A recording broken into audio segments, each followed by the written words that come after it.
Hello friends, आपका स्वागत है स्टडी करियर चैनल में। फ्रेंड्स, हमने कल साइंस टेक चालू कर दिया था और कल साइंस टेक में मैंने आपको इंट्रोडक्शन बताया था कि कौन कौन से मैं चैप्टर पढ़ाऊंगा। तो कल मैंने आपको पूरा इंट्रोडक्शन दे दिया था। उसी के मुताबिक आज से हमारी क्लासेस स्टार्ट होंगी और मैं आपको आज स्पेस बताऊंगा और बहुत अच्छे समझाऊंगा। स्पेस में हमको सिर्फ 3-4 चीज़ों को पढ़ना पड़ता है और मैं बिल्कुल बहुत आराम से आपको समझा दूँगा उसमें क्या क्या पढ़ना पड़ता है। तो देखिए, आज चालू करेंगे अंतरिक्ष प्रौद्योगिकी। तो अंतरिक्ष प्रौद्योगिकी में क्या पढ़ना है, भारतीय विज्ञान के पहला तो हमको पहले पता होना चाहिए कि भारतीय अंतरिक्ष विज्ञान के जनक कौन है। ये MPPSC 2019 जो पेपर हुआ था 2020 वाला, उसमें भी पूछा था कि भारतीय अंतरिक्ष विज्ञान के जनक। तो स्टेट PSC में बहुत पूछा जाता है, तो आपको याद रखना डॉक्टर विक्रम साराभाई। कौन है? डॉक्टर विक्रम साराभाई। एक मिनट, पेन का वो चेंज कर लूँ। डॉक्टर विक्रम साराभाई। अब आपको फ्रेंड्स मैं आपको ये बताऊँ कि हमको इसमें पढ़ना क्या है। तो जैसे मान लीजिए हमको पहुंचना क्या है, मान लीजिए हमारी पृथ्वी है। आपको एग्जांपल समझाता हूं, मैं एक एग्जांपल समझाता हूं। मान लीजिए हमारी पृथ्वी है, ये मान लीजिए पृथ्वी है।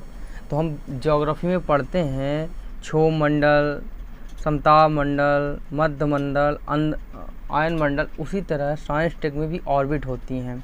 कौन कौन सी ऑर्बिट होती हैं, आज हम ऑर्बिट पढ़ेंगे। जिस तरह भूगोल में उन ऑर्बिटों का यूज होता है कि समताप मंडल का अपना यूज होता है, वो ज्योग्राफी पढ़ाएंगे। सुमित सर पढ़ाना चालू करेंगे, वो आपको समझाएंगे।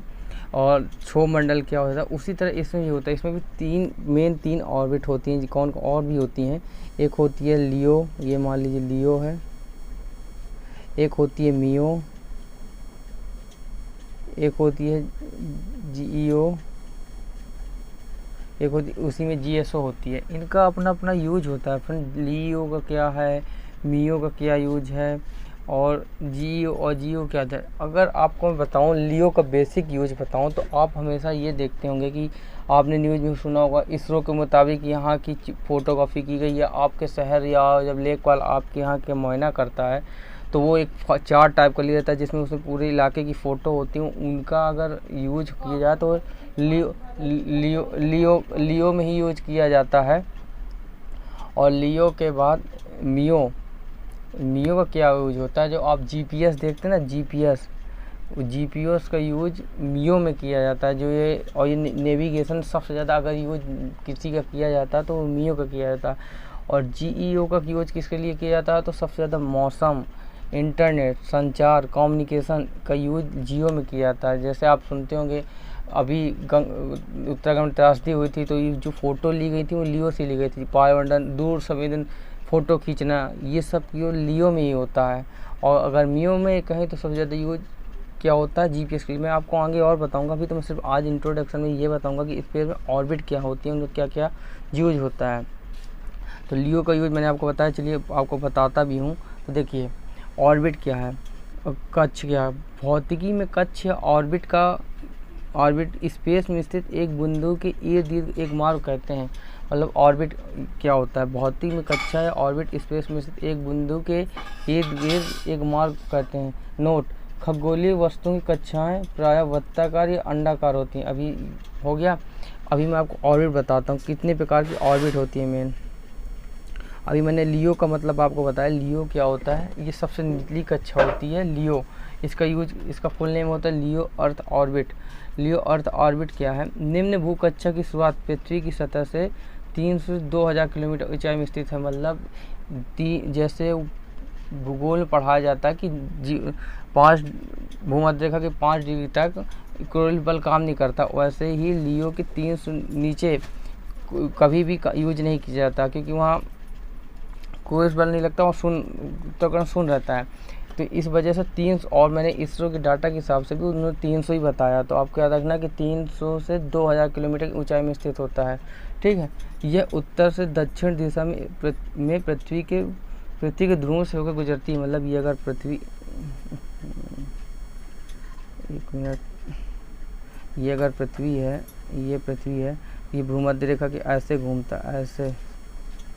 इसे उत्तर दक्षिण ध्रुव पृथ्वी के ध्रुव से होकर गुजरती है। और ध्रुव के ऊपर से गुजरने के कारण इसे ध्रुवीय कक्ष पोलर ऑर्बिट कहते हैं। ऐसे ये ऐसे भी घूमता है। ठीक है।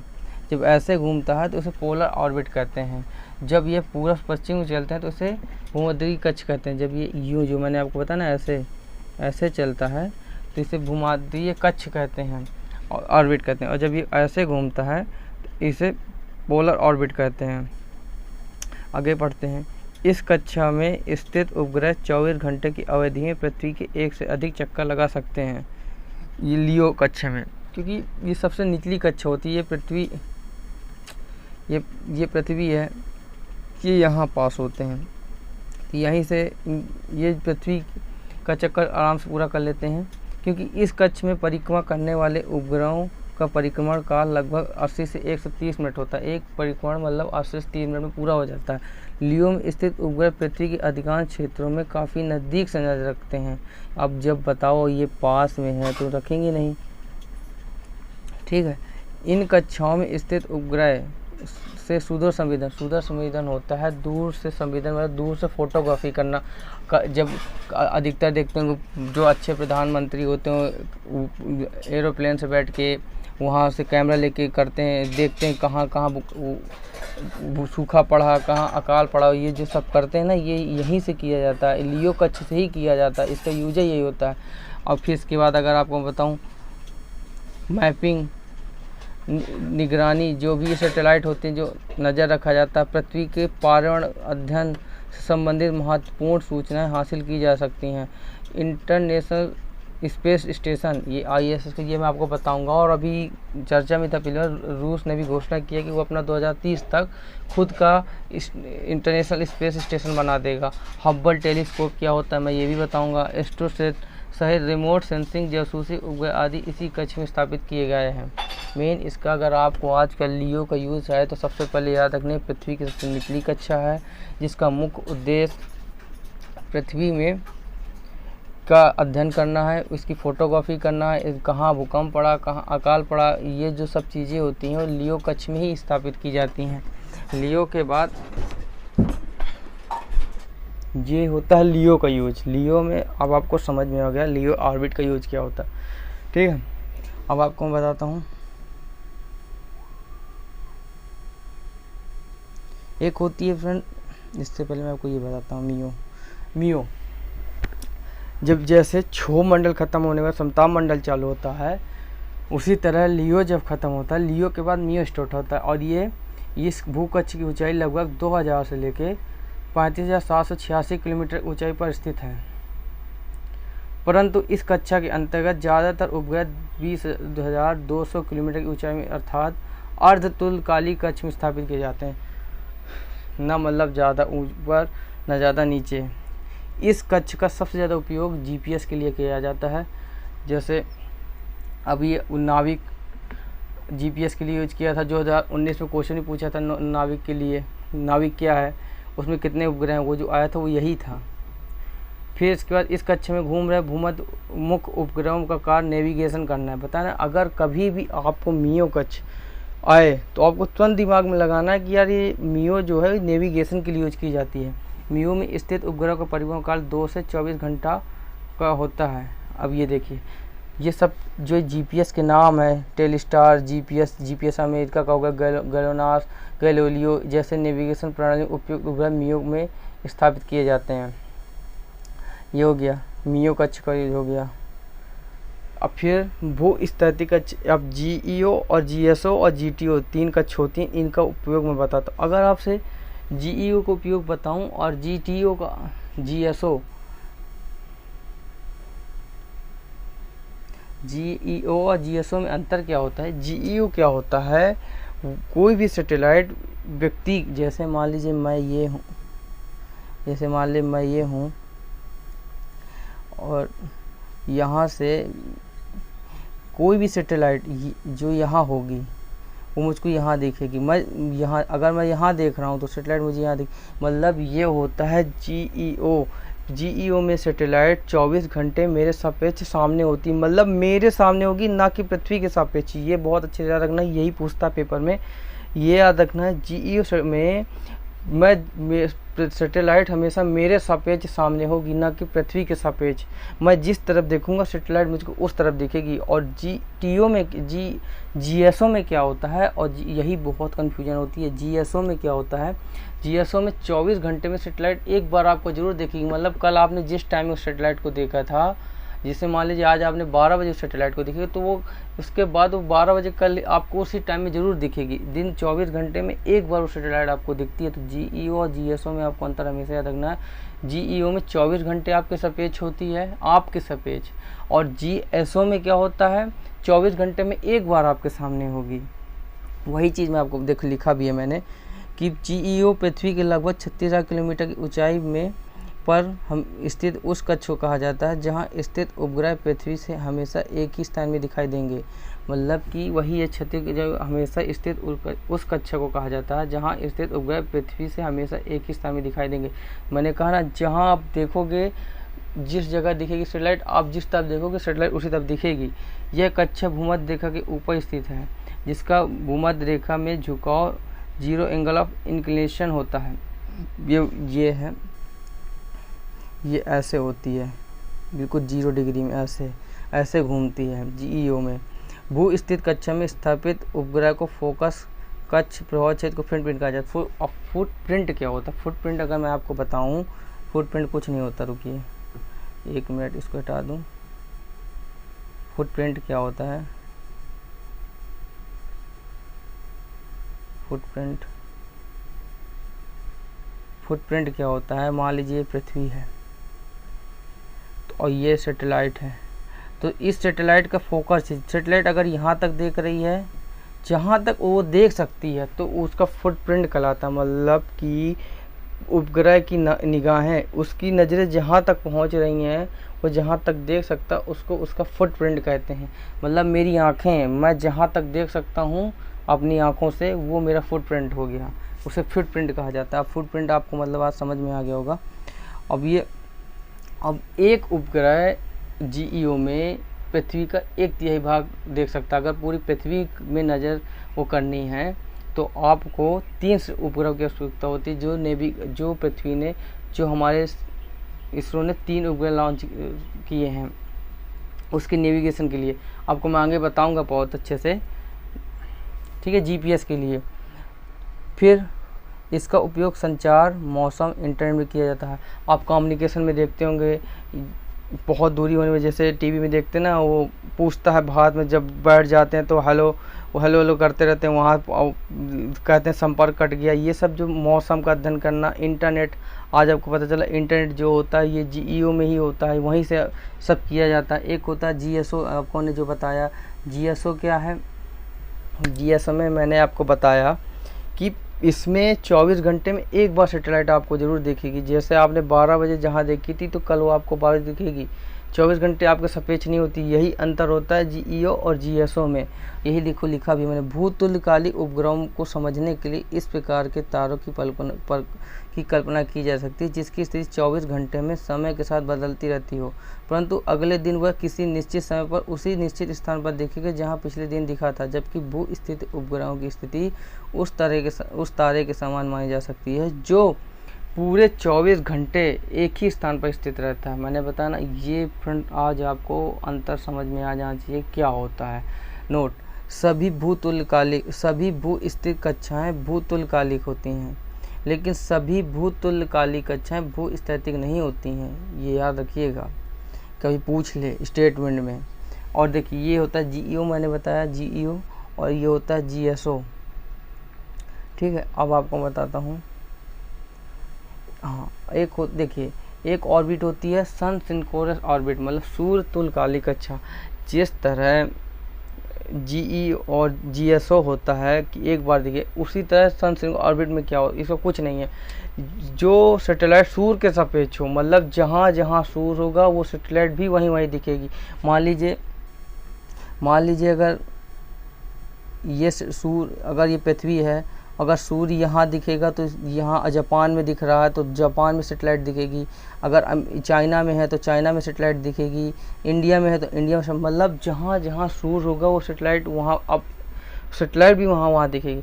अब आप पूछेंगे मुझसे कि ये सन सिंक्रो ऑर्बिट का यूज कहाँ होता है। मान लीजिए अभी मैंने ये एक तरह से लियो की ही कच्छ होती है। मान लीजिए मुझे रिमोट सेंसिंग करनी है, अब मैं चाहता हूँ कि मेरा उपग्रह खुद का कैमरा यूज़ ना करे। मैं आगे बताऊँगा सक्रिय निष्क्रिय क्या होता है, रिमोट सक्रिय रिमोट सेंसिंग क्या होती है, निष्क्रिय रिमोट सेंसिंग क्या होती है, उसी में आपको बता रहा हूँ कि मान लीजिए आपको फ़ोटोग्राफी करनी है, आपको किसी इलाके में फ़ोटो खींचनी है लियो कक्ष में, और आप चाहते हैं कि आपका उपग्रह अपने कैमरे का यूज ना करे, तो इसके लिए ही इस प्रयोग के लिए ही सन ऑर्बिट में अपना उपग्रह लॉन्च किया जाता है कि जहाँ सूर्य होगा तो सूर्य होगा तो उंजेला होगा, तो उस उंजेले से ही उपग्रह फ़ोटो खींच सके, खुद के कैमरे का यूज ना करे। तो इस उद्देश्य के लिए ही सन सिंक्रो ऑर्बिट में उपग्रह लॉन्च किया जाता है कि जहाँ जहाँ सूर्य होगा वहाँ वहाँ उपग्रह होगा, वहाँ वहाँ फोटोग्राफी करता जाएगा। वही देखिए मैंने लिखा भी है, सन सिंक्रो एक ऐसी भू केंद्रित जियोसेंट्रिक कक्षा है जिसकी ऊंचाई तथा जगह इस प्रकार से होती है कि उसमें स्थित उपग्रह स्वतः सूर्य के प्रकाश का सामना करें। यह एक प्रकार के लियो ही है, क्योंकि यह कक्षा उन रिमोट सेंसिंग उपग्रहों के लिए विशेष रूप से उपयोगी होती है जो दृश्य। अभी मैं आपको स्पेक्ट्रल लाइट बताऊंगा, जिसमें मैं आपको बताऊंगा विजुअल लाइट कौन कौन सी होती हैं, उन कहाँ से हमको दिखती हैं, कौन कौन सी लाइटों का उपयोग किया जाता है। तो दृश्य और प्रकाश का उपयोग करते हुए सतह की इमेजिंग करते हैं जो एसएसओ ध्रुवों की ऊपर से गुजरती है, तो उन्हें सूर्य तुल्यकालिक ध्रुवीय कक्षा कहते हैं। मैंने आपको बताया ना लियो ऑर्बिट में कि अगर लियो में मैंने आपको बताया कि अगर लियो अगर ऐसे चलेगी तो इसे ध्रुव का पोलर ऑर्बिट कह देंगे, ऐसे चलेगी तो इक्वेटर ऑर्बिट कह देंगे। तो वही चीज़ है कि अगर वो सन सिंक्रो ऑर्बिट ध्रुवों के ऊपर से घूमती है तो उसे सूर्य तुल्य का ध्रुवीय कक्ष कह देते हैं। बहुत कन्फ्यूजन होता है ध्रुवीय और इक्वेटर ऑर्बिट में। तो अब आपको पता चल गया होगा कि सन सिंक्रो ऑर्बिट का यूज क्यों किया जाता है। आज फ्रेंड्स मैंने बहुत मेहनत की है, इन सबको तैयार करने में बहुत मेहनत लगती है मुझे तैयार करने में। अब पूरी कोशिश भी करता हूँ कि आपको अच्छे समझ में आ जाए, कोई कमी रह जाए तो जिस तरह आप मुझको मैसेज पर्सनल कर देते हो उसी तरह अगर आप यूट्यूब में बताओ ना, वहाँ कमेंट किया करो कि मुझे ये नहीं समझ में आया, आप मुझे व्हाट्सएप में करते हैं तो वहाँ किया करिए। तो जैसे फिर एक होती है भू तुल्यकालिक अंतरण कक्ष। अभी तक आप ये सोचते रहे होंगे कि कोई भी जो है उपग्रह, मान लीजिए मैं इसको बिठा देता हूँ फिर आपको समझाता हूँ।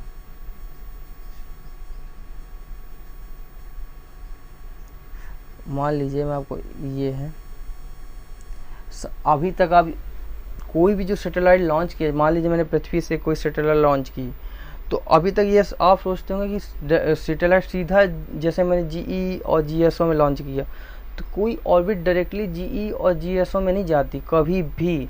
जैसे मान लीजिए ये पृथ्वी है और मुझे यहाँ सैटेलाइट लॉन्च भेजनी है यहाँ तक, तो मैंने यहाँ सैटेलाइट लॉन्च की ना, तो मैं कोई भी सैटेलाइट में जीटीओ तक भेजी जाती है। वहाँ से अपने वो फोर्स से, ग्रेविटी फोर्स से वहाँ वो 4-5 दिन ऐसे रोटेशन लगाती है।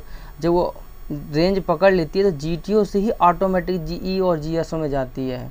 तो आपको याद ये रखना है कि कोई भी सैटेलाइट डायरेक्टली जीई और जीएसओ में नहीं लॉन्च की जाती। हर ऑर्बिट को इसरो जो भी देश लॉन्च करता है वो जीटीओ तक भेजता है। वो अपनी फोर्स से अर्थ से अपना रोटेशन लेके वहाँ तो 4-5 दिन रोटेशन करती है और बल लेने के बाद ऑटोमेटिक वो अपने कक्ष तक पहुँच जाती है जहाँ तक उसे पहुँचाना है। तो इसका मुख्य उद्देश्य है कि देखिए लिखा जीटीओ निर्दिष्ट भू तात्कालिक और भू स्थिर कक्षा से कम ऊंचाई पर स्थित एक प्रकार की अति दीर्घवृत्ताकार कक्षा होती है जहाँ तक उपग्रह को प्रमोशन यंत्र की सहायता से पहुँचाया जाता है। उसके बाद थ्रस्ट, उन्हें लिखा भी है, वो अपने थ्रस्ट की मदद से उन्हें निर्दिष्ट कक्षा में स्थापित किया जाता है। आज मैंने ऑर्बिट बताया, देखिए इसमें पढ़ना कुछ नहीं। जैसे मान लीजिए मैं एग्जांपल से आपको समझाता हूँ। जैसे ये पृथ्वी हो गई, ये कक्षाएं हो गई, तो देखिए मान लीजिए ये कक्षाएं हो गई यूपीएससी हो गई, कक्षाएं हो गई यूपीएससी, और हम यूपीएससी तक पहुँचेंगे किससे? बुकों से। तो बुक हो गई हमारे हो गए प्रमोशन यान, जो हम पीएसएलवी जीएसएलवी पहुँच बढ़ेंगे, तो ये बुक हो गई मान लीजिए। और हम यूपीएससी तक पहुँचते तक क्या लेके जाएंगे, लेके क्या जाएंगे, नॉलेज। तो नॉलेज वो क्या हो गया, उपग्रह। तो इन्हीं तीनों चीज़ों का अध्ययन करता है। आज हमने ऑर्बिट पढ़ा, कल मैं पढ़ूंगा कि इन ऑर्बिट तक पहुंचा कैसे जाता है, पहुंचना भी तो पड़ेगा। कैसे उपग्रह को लेके जाएंगे, कौन कौन सैटेलाइट होती हैं, एसएलवी क्या होती है, एएसएलवी क्या होती है, पीएसएलवी क्या होती है, जेएसएलवी क्या है, आरटीवी क्या है, आरटीवी टीडी क्या है, टीएसटीओ क्या होता है, ये सब मैं आपको पढ़ाऊँगा। फिर उसके बाद मैं बताऊँगा उपग्रह, बताऊँगा उपग्रह में क्या क्या लेके जाया जाता है। फिर मैं आपको बताऊँगा ब्रह्मांड का अध्ययन करना बताऊँगा। भाई वो भी तो बेईमानी है ना, हम ऊपर जाकर ब्रह्मांड से हम पृथ्वी का अध्ययन कर रहे हैं, तो भाई हमें भी तो ब्रह्मांड का अध्ययन करना है। वहाँ जो आप पढ़ते होंगे कि हब्बल वहाँ से एक्सरे से ये किरणें आई, ब्रह्मांड में ये खोजा गया, वो खोजा गया, एस्ट्रोसेट क्या होता है, ये जो अभी चर्चे में है। मैं आपको इसके अलावा फ्रेंड मैं आपको करंट अफेयर बताऊँगा, बहुत अच्छे से बताऊँगा यार। मैं इतना खुश हूँ इस सब्जेक्ट को पढ़ा, मेरे को बहुत मज़ा आती है। मैं आपको करंट अफेयर पढ़ना ही बताऊंगा। जब मैं स्पेस पढ़ा दूंगा तो करंट अफेयर बताऊंगा, और स्पेस में जितने भी क्वेश्चन हुए हैं, मैं आपको पूरे क्वेश्चन हल कराऊंगा कि कौन कौन से क्वेश्चन आए थे। आप निष्फिक्र रहिएगा, ये वादा है, मैं आपको पूरा बताऊंगा। हाँ, अगर आपको वीडियो अच्छा लगा ना तो प्लीज़ यार शेयर करो, यार शेयर करो प्लीज़। इस तरह जो आप साथ दे रहे हो, सपोर्ट करो, प्लीज़ यार शेयर करो यार, शेयर और सब्सक्राइब कराओ दोस्तों से। भाई का वादा है कि जो किया है वो पूरा करूँगा। अभी यूपी स्पेशल रह गया, उसकी 5 से 6 क्लासेज हैं जो मैं अभी कुछ करके शाम तक डाल ही दूंगा। यार नाराज़ ना होना भाई, छू मेरा पढ़ रहे थे वो क्लास, ठीक है। तो चलिए मैं क्लास को एंड करता हूँ। बताना यार ज़रूर कैसा लगा वीडियो, कोई कमी रही तो बताना, ठीक है। थैंक यू सो मच, जय हिंद।